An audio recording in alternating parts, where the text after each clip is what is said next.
Bueno, gracias por darme la oportunidad de estar aquí en esta mañana. Yo no había conversado porque, como ustedes estaban conversando, no quería interrumpir a nadie, pero tengo que mencionar varias cosas que ya se han mencionado.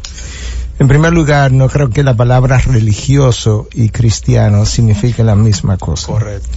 En segundo lugar, los religiosos, como Eladio lo menciona, bueno, lo mencionaron los ateos. Como en tono despectivo lo dice. Los ateos. Pero y estas acusaciones tuyas que tú me das. Eladio, yo tengo una posición y una idea diferente a la que traen ellos, punto. Señores, pero ningún cristiano ni religioso tiene el enfrentamiento moral civilizado que mi persona. Excelente. Son las 11:18 y yo no hablé una sola palabra para no interrumpirlo. Claro. Yo quisiera como que me dieran el chance. Usted es inteligente. Entonces yo no voy a interrumpir a nadie mientras habla. Creo que es parte de la moral dejarte hablar. El comportamiento. Exacto. Entonces, la educación. Quería recoger a lo que los ateos se refirieron con que los religiosos tienen sus creencias sostenidas en la nada. Las únicas personas que han creído que el universo salió de la nada hasta el año 1917, porque Einstein destruyó eso, literalmente, han sido los ateos. Los cristianos nunca han creído que el universo salió de la nada. Eso es, desde el punto de vista de la ciencia, eso es un absurdo, pensar que de la nada todo salió.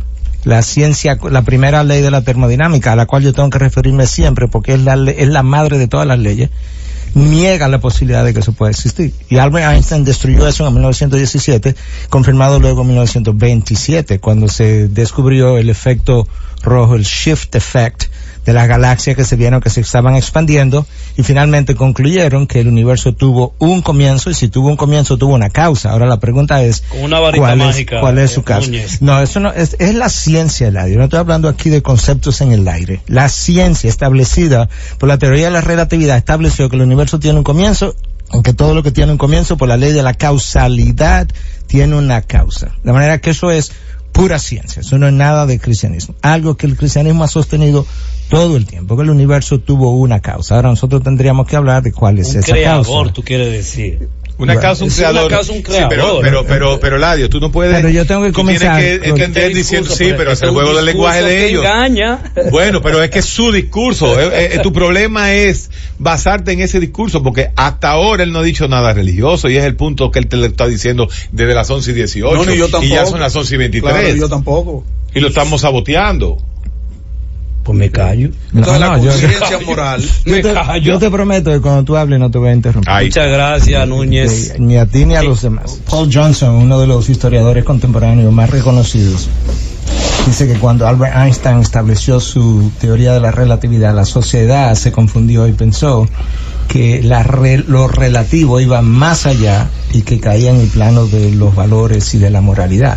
Bueno, el posmodernismo, y hay un relativismo posmodernista que está avalado rampante por toda una serie de filósofos posmodernos, Gianni Battimo, Lipovetsky, Zygmunt Bauman, Baudrillard, toda esa, Byung-Chul Han. El problema es que cuando tú planteas el relativismo, cuando ellos lo plantean, ellos están cortando las ramas sobre las que ellos están parados, porque tan pronto ellos establecen algo y digo, no, eso es relativo. O sea, lo que todo es relativo. Entonces eso es relativo, y por tanto su argumento a favor de la relatividad de los valores se cae, porque lo que tú me estás diciendo no tiene ningún valor absoluto. O sea que uno de los problemas en ocasiones de defender cierto principio es cuando tú cortas las ramas sobre las que tu principio está descansando, y defender la relatividad hace exactamente eso por un lado. Pero con relación a la moralidad, la palabra viene del griego mores, en plural, de acuerdo a la enciclopedia de filosofía de la Universidad de Stanford. Es un grupo de creencias que la gente lleva a la práctica y la convierte en conducta. Costumbre, conducta. Costumbres. Y entonces, si es así, la moralidad siempre será relativa al grupo de personas o a la sociedad a la que tú te estás refiriendo. Totalmente, tiene lo que se llama el componente cultural. Exacto. La ética es la reflexión de esa moral, y viene del etos, que es lo mismo. El etos en el griego, pero que trata de darle un componente quizás un poco más objetivo. Exacto. Porque en algún momento la palabra incluso hacía referencia como a esta gatera donde están los caballos que los sostienen en un lugar. para poder tener un marco de referencia, por lo menos, de dónde, cómo es que vamos a medir la moralidad, porque si la moralidad depende del grupo de personas en un momento dado simplemente, y vamos a decir que es bueno o es malo, la Alemania de Hitler que apoyó el holocausto, entonces hoy en día, como dicen muchos, que eran cristianos, por cierto. Bueno, no, ahí había gente que se llamaba cristiano, estamos de acuerdo, gente que se llamó cristiano. Pero el mundo, de hecho, Dietrich Bonhoeffer, que fue un pastor protestante, murió ahorcado por defender la fe cristiana y la libertad que Hitler no le permitió. Y muchos sacerdotes. Sí, pero Hitler estuvo apoyado por la Iglesia Católica. Al principio. Bueno, pero siempre las dictaduras son apoyadas por los hablar religiosos. de que yo me llame cualquier cosa no me hace tal cosa. Correcto. No, pero usted mencionó a Hitler y yo digo, Hitler tenía una cruz debajo de Lo que su... quiero decir es que si la Espástica. moralidad va a ser relativa al grupo de personas y lo que es bueno o malo, entonces lo establece el grupo de personas que viven en un momento dado en un lugar determinado, entonces no hay nada que criticarle al holocausto judío, lo cual sería una barbaridad desde el análisis de hoy. Entonces tiene que haber algo más objetivo. Entonces la ética, que queremos hacerla un poco más subjetiva, ¿quién la va a determinar? O sea, ¿va a ser la Madre Teresa de Calcuta? ¿Va a ser el Papa? ¿Va a ser el presidente Danilo Fernández? ¿Va a ser Donald Trump? Pero cuando hablamos de que el hombre la Danilo determine, Fernández. Sí, ese es el presidente. Porque es el mismo partido gobernado entre dos. Bueno, Fernández primero y después Danilo. Danilo Medina, pero bueno, lo que quiero decir es cuál es el ser humano que va a determinar eso. Immanuel Kant, que fue un escéptico y agnóstico la mayor parte de su vida, decía que habían dos cosas que lo sorprendían y que él no podía explicar, y que no se puede explicar a la luz de un mundo materialista. Es imposible explicarlo. Él decía, el universo estrellado arriba de mí, yo no puedo explicar eso de cómo eso salió de la nada, y la ley moral dentro de mí. Por eso él hablaba de un imperativo categórico. El imperativo categórico. Que el ser humano tiene, que le impulsa a ir en una dirección de lo correcto. Pero él decía, para mí eso es un misterio. Sí. Porque él no lo podía explicar, ni nadie lo puede explicar. Ni hoy día de cómo esta materia, que no tiene moralidad, que no piensa, evoluciona y eventualmente convierte a un ser humano con moralidad y con principios, con la habilidad de determinar lo que es bueno o es malo, de juzgar, de llevar a la gente a un juicio y determinar esto es castigable y esto no es castigable. Esa ley moral dentro del ser humano era lo que Immanuel Kant llamaba imperativo categórico, que él no podía explicar a la luz de su propio ateísmo. Así es. De manera que eso nos dice a nosotros. ¿Diríamos ateísmo o agnosticismo? O agnosticismo.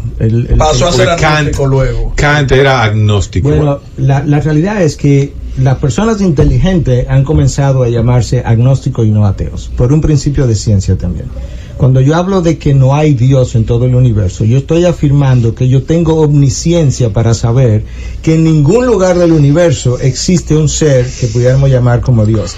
Esa omnisciencia es la que nosotros se la atribuimos a Dios. Entonces el individuo pasa a ser ese Dios cuando dice que no hay Dios. ¿Cómo tú lo sabes? Es como que yo te diga, mira, doctor Guerrero Heredia, no hay piedra blanca y negra y amarilla al mismo tiempo en todo el universo, como yo lo sé. ¿Tú sabes los billones de galaxias que existen? Entonces el ateísmo no es un término inteligente. Y por tanto el agnosticismo es la idea de que yo no tengo suficiente evidencia para creer en un Dios. Yo tendría que responder a eso. Yo no tengo suficiente fe para creer que el universo salió de la nada y lo sostiene la nada, y tengo la ciencia a mi favor a partir de la ley de la relatividad para decirme el universo no hay manera que saliera de la nada, es una imposibilidad a la luz de la ley de la causalidad. Y eso no es de ahora, eso tiene más de 100 años circulando y probado por el mundo de la ciencia. Entonces, ¿cómo nosotros lo planteamos? Hay un ser creador, llamado Dios. ¿Y cómo tú puedes demostrar que existe ese ser creador? Porque si no existe, perdón, si no es demostrado. Fuiste tú, Eladio, para que quede claro. Sí, pero hay aclaraciones que hay que hacer. Claro, pero déjame terminar el argumento. Claro, Eladio, porque si no, entonces me deja en el aire. Entonces, cuando hablamos de que no hay manera de demostrar de que hay un Dios, para tomarlo exactamente en la interrupción, ¿cómo tú cuando la gente dice que no hay manera de demostrar que hay un Dios, es porque no lo puede ver? ¿Cierto? No usan deducción ni inducción. Entonces, ¿cómo tú ves la ley de la gravedad? Tú sabes que existe la ley de gravedad por un efecto que ella tiene. Nosotros sabemos que existe algo que creó el universo porque el universo es su efecto. Y hay un creador y este es su efecto. Nosotros sabemos que tú y yo tenemos cerebro, no porque se ve, porque hay que romperlo, no se ve. Entonces tendría que concluir que el ser humano tiene cerebro, pero yo no lo puedo ver. Entonces el no ver algo no es evidencia de ciencia, sino para yo negar algo. Yo lo que tengo que ver es si eso que yo postulo tiene un efecto medible. Como la ley centrífuga, la ley centrípeta, todas esas cosas tienen efectos medibles. ¿Pero dónde está? ¿Dónde están esas fuerzas? Perdón, no leyes. Esas fuerzas no se pueden ver, pero tienen efectos medibles. Y el efecto medible del creador es su creación.